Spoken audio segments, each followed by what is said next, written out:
Okay, got a request off one of the excuse me, one of the forums asking me, hey, I noticed you use a couple of different angle grinders, you know, in the hobbies and the work and the playing around you do in your garage. You know, what kind are they and why do you have two? Why do you have more than two? I don't. I have two. I'm showing you a picture of them right now. This is my Milwaukee. Anyway, I don't. I have my Milwaukee and I have my DeWalt. So they're both 4.5 inch angle grinders. On my DeWalt right here, what I like is this is a little workhorse. It's lasted me a long time and it's still going strong. I keep a cutoff wheel on here and I reach down like when I'm cutting steel and I'm playing around some of my steel projects, and I'll have some videos up on some really easy to do how-to things. But anyway, I use the 4.5 inch angle grinder from DeWalt. It makes a great little cutoff. I got it on sale out at Home Depot.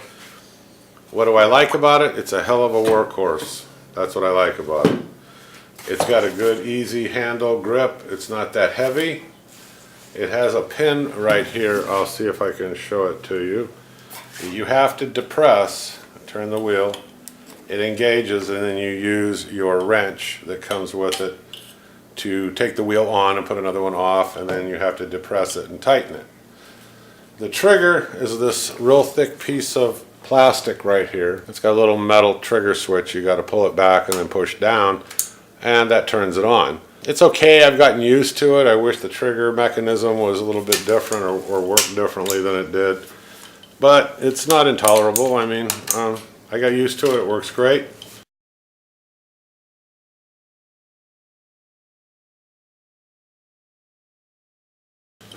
Okay, on to the Milwaukee, but I did pay much more for the Milwaukee. Okay, probably $30, $40 more. I don't even remember right now, but the Milwaukee, it's a higher amperage.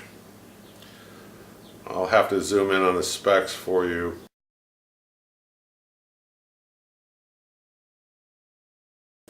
It's a higher amperage angle grinder, and it's 4.5 inch, and it has a black button right here. It's big fat. You just depress it. Same thing with the wrench. Take it off, put another one on. Now I have this one set up and it has a 60 grit flat disc. It's like a sandpaper wheel if you're unfamiliar, and I use that to take down any little hiccups on the welds or anything like that I'm doing. But you can also use it on wood projects. When I make wood signs, sometimes if I want them to look distressed, I can go over and just hit it with this here, there, burn it a little bit, and they turn out pretty cool once they're stained. Anyway, back to this. This one, what I like is it has this button. You press it and then you can push down to use it, and while it's down, if I push the button, it'll stay on continuously. Now my DeWalt doesn't do that, so you know, this one does, but like I said, I paid a little bit more for it. It's a little bit heavier. It's a lot more heavy duty kind of an angle grinder, but I really, really like this, and I would definitely buy either one of these. I mean, again, the DeWalt I've had for years, and it's still going strong. This one I've had for about maybe 3 years now, a little longer. It's got a handle.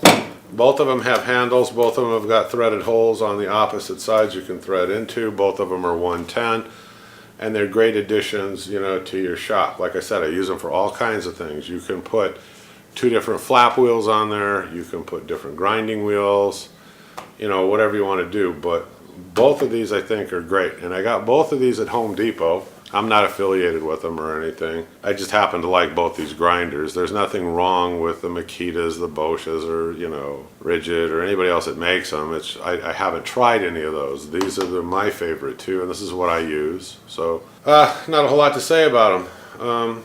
That's what I use in the projects. They kept asking me on the forum more than once, can you show us your angle grinders? Well, okay. Here's the Milwaukee.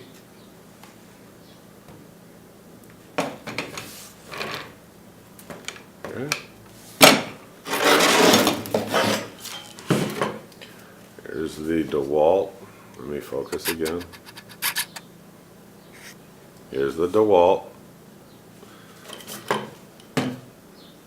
Okay.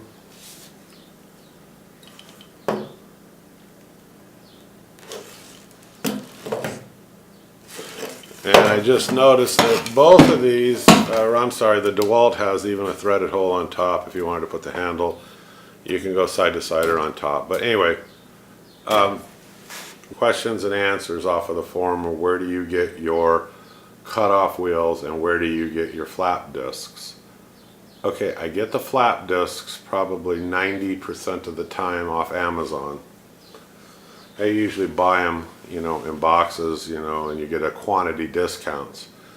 The cutoff wheels I buy on Amazon too, but if I'm out at Harbor Freight, I buy the cutoff wheels from there. Now everybody says that Harbor Freight sells a bunch of junk, and yeah, that's probably true with some stuff. Some stuff, it doesn't matter, you know, they seem to work real well.